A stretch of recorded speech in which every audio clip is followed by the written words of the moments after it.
Owning a Tesla. I have a 2016 Tesla Model S. Owned it for 3 years now. It's got 127,000 kilometers on it. And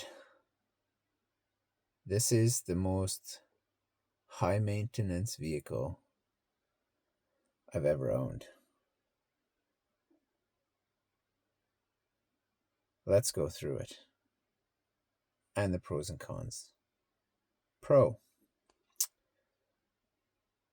Very powerful car. Got a 90D. It moves. If you need to get somewhere, even at cruising speed, you still got lots of room for quick acceleration. It's quiet. The radio feature is nice. I haven't listened to radio ads in 3 years, I guess. The ride is stiff, which I guess is kind of like a sports car. Always a stiff ride. It's comfortable, except in the wintertime. When it gets cold, minus 25 degrees Celsius. It's almost impossible to get this thing warmer. And especially the back where my kids are. I can't get any heat back there. Not worth talking about. Less than that of a candle output. I like the big screen map feature. That's nice. It's always active, always right there. Most of the user interface is pretty good.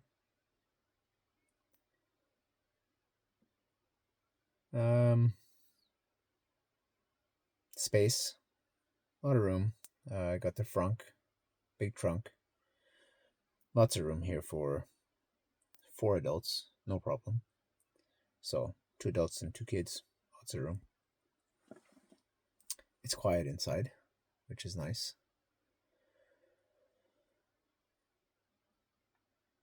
Except for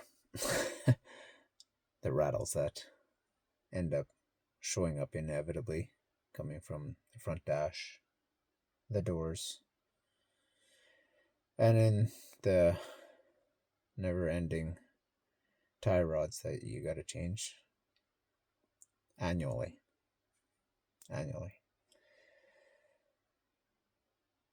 So let's go into some of the cons. Right now, it's showing that I should have an update. I have the vehicle in the garage. My cell phone is on Wi-Fi. And the car won't connect. So anything computer related in this thing is frustrating. It, like any other computer, becomes obsolete and antiquated and doesn't work very good. It's like having a 4-year-old cell phone. They already work like crap. So this one, being a 9-year-old car now, so the whole idea of Elon Musk saying, these things because they'll be able to update and stuff like that, the cars will realistically get better with time. Well, they don't.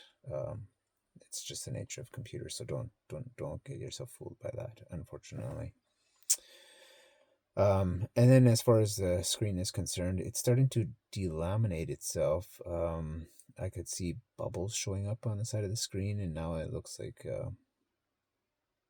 the bubbles have just gotten so big that like an entire section of the screen will just delaminate itself somehow in the back of the glass there. Functionality is still there, so which is good. But anyways, yeah, it won't connect. And then now it refuses to even search for Wi-Fi anymore. Seems like it's given up. So I guess I won't be getting that update. I don't know, maybe for a couple of weeks. I guess we'll see when it decides to connect next time. It's really, really hit and miss. Sometimes the phone won't connect to the car either, which is incredibly frustrating. Don't know why it won't do that. The best that I can get in this one is for a cellular connection is LTE. So again, that's way behind. We're past 4G. We're in 5G now. So again, that one's antiquated itself.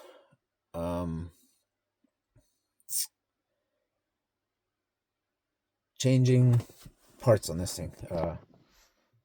I just get one thing fixed, and I'm already into the next thing that's gonna break on it. Replace the headlights. The repair bill, I ended up doing it myself. It cost me about $1,500 in parts and about an hour's of labor. It's not actually too difficult. However, Tesla was going to charge me $7,500 in parts and labor to do that. It cost me $1,500. Charge port cover, just did that. The charge port itself, the locking feature is incredibly hit and miss. Seems like it's well on its way out. The light inside of it has now started changing color. LEDs aren't working the same way anymore. I don't really care about that. I just wanted to continue to unlock and accept the charger and release it when I need to. The old charge port cover started working really intermittently, and then it started not opening at all, and then sometimes just would refuse to close, so I had to change that out. Door handles. When I got the car 3 years ago, they switched the front passenger side one because it refused to open. So right when I got the car, they came and changed that. Now the driver's side one refuses to do that also.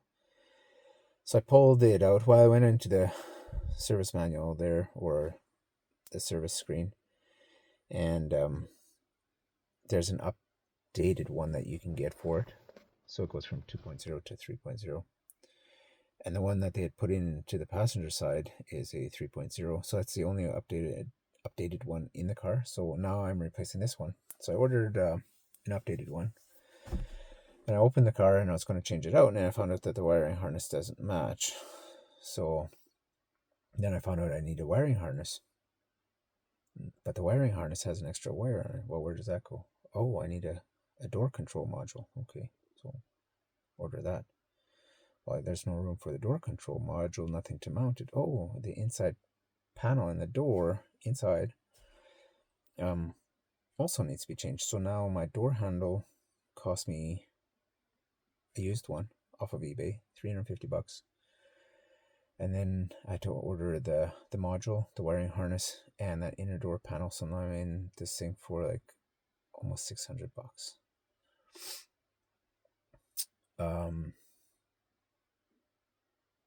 So hopefully that goes well, and when I do a firmware update on it, hopefully that goes smoothly. We'll see if I can ever connect and actually do that. The steering wheel knobs, one of those went, which is also another typical thing of the Tesla, especially the older ones.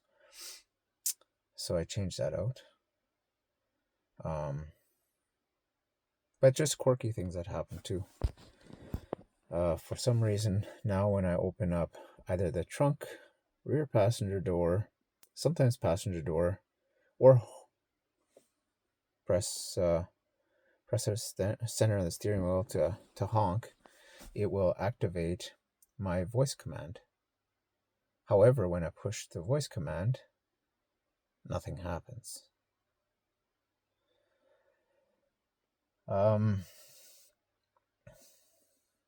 Inner door panels, they like to, the snaps, they don't hold very well. So from people using the car, slamming the doors and stuff like that, they come loose. So then you have to keep pushing them back in, and then they have a tendency to rattle. rear right marker light and brake light there, that one ended up getting moisture in it and then stopped working, so I had to replace that. Wear on the tire is fast. The steering shaft, there's the knuckle on that, the universal joint on that is exposed to all the elements coming from the front driver's side wheel. So all that crap goes in there. There's no boot around it, nothing. So that thing started seizing up on me.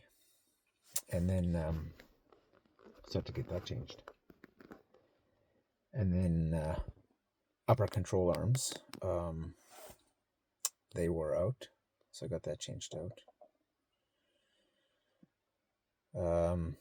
The main heater, the whole coil housing for that, which I believe heats the battery and also the interior of the car, that thing went on me, and then the car bricked itself in the dead of winter. So then they had to put it on these dollies in my garage and then take it to the Tesla service center because it wouldn't even turn on.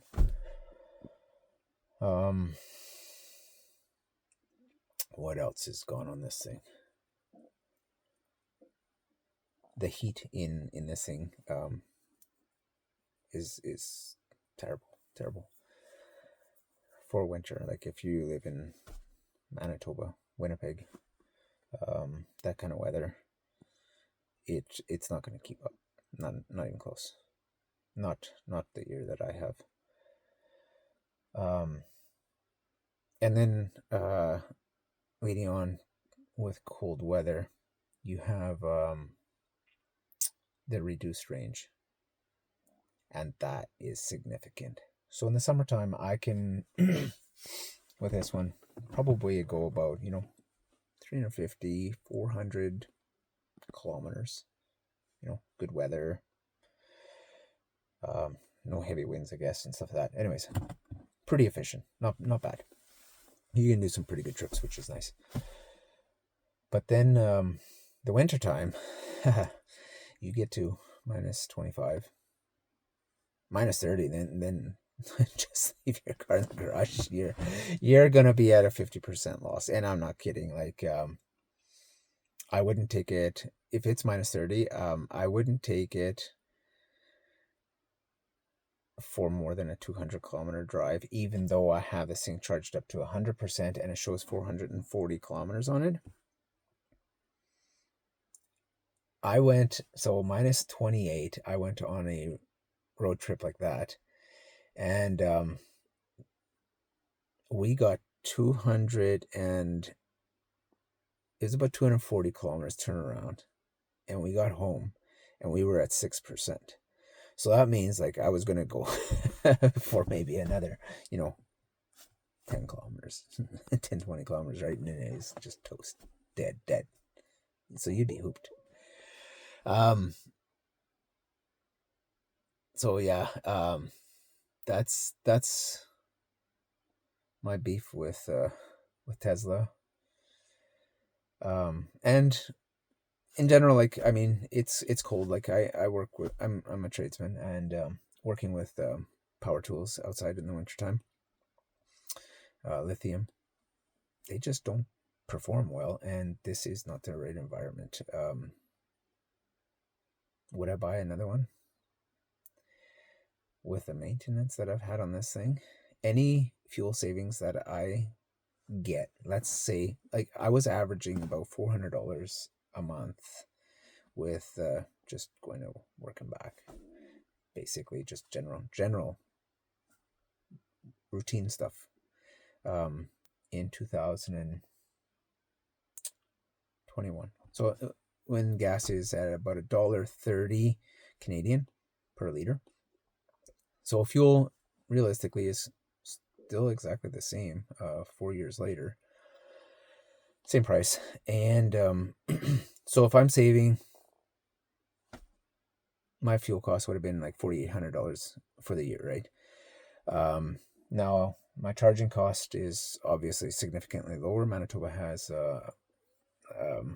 one of the lower electricity rates across North America, maybe even the lowest. So charging it is affordable. However, because of the reduced range, you're also not going very far because of the weather in the wintertime. But all the fuel savings that I had, I feel like all of that I've dumped into this car just to keep the darn thing on the road. It just never ends. Like, as soon as I get this door handle fixed, I don't know what's gonna go wrong, but I know something, and maybe I'll update this when that happens. So, sorry, Elon Musk. I mean, I think I think this car, it's a good idea, but it's not a good idea in Canada. Definitely not in a cold area. And it's this one here for sure had a long way to go. Maybe the new ones are just night and day different. Could be. But the depreciation, there's another con. This car in 3 years has depreciated 60%. So that is incredible also. So if I can't even sell it, and then like I'd be losing so much money, but so I'm just hoping just to maybe plug along for a few more years. I don't know if I'm working out every one of the bugs that's in this darn thing, or if this is just how reliable it is, and this is just going to keep going. Because if this is the case, if I get this for another year or two, then I'm just going to bite the bullet, and I'll just never ever buy an electric vehicle again. I love the power. I love the silence. I love the no shifting. Like not getting oil changes. I love that. Can't stand the reduced range. That drives me batty. Definitely don't like it that you can't heat it up. And I hate it that the technology in here becomes obsolete so quickly. And I don't know if that's the case with all the vehicle manufacturers out there. Everybody's going computerized crap in here. No, I shouldn't say crap. It definitely has perks to it. However, they're getting so I think it's too much. Oh, and that's another thing. Sensors. Oh my god. Hit and miss. And then cruise control. I've never had a vehicle where cruise control, you're never sure if it's going to work. And it'll say, oh, it may work on the next drive. Well, why doesn't it work on this drive? And why is it if I turn off the vehicle and I walk away for about 15 minutes and come back, then it might work? Which is really frustrating if you are going to go for a long drive. You're going to go for a long drive and now your cruise control doesn't work. That's incredibly frustrating. So the inconsistency of the tech working as it should, like I can get into my 2004 Mazda and I know that cruise control will work every time flawlessly.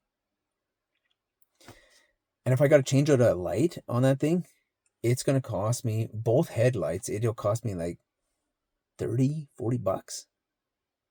I can do it on my own. It's not going to cost me thousands of dollars. Sustainability, my ass, it's not sustainable. What we're doing here, like, oh, my headlight doesn't work. Now I got to remove the entire thing and spend a few grand into this, and you can't fix it. It's done. It's toast. It's a sealed unit. It's garbage. So don't tell me that this is getting more sustainable either, because that's not the case either. So what else is going on in this thing? I feel like I'm forgetting a few things here. But yeah, so do I recommend getting a Tesla? No. I liked the idea of owning one. I like it when it works. But the cost and reliability of it? No. honestly, I think I'm almost to the point where I want to buy something that's like out of the 80s or 90s. And yeah, just deal with a fuel bill and have reliability. That's my rant for today. Take your time, think about it before you move on the deal. Take care of it now.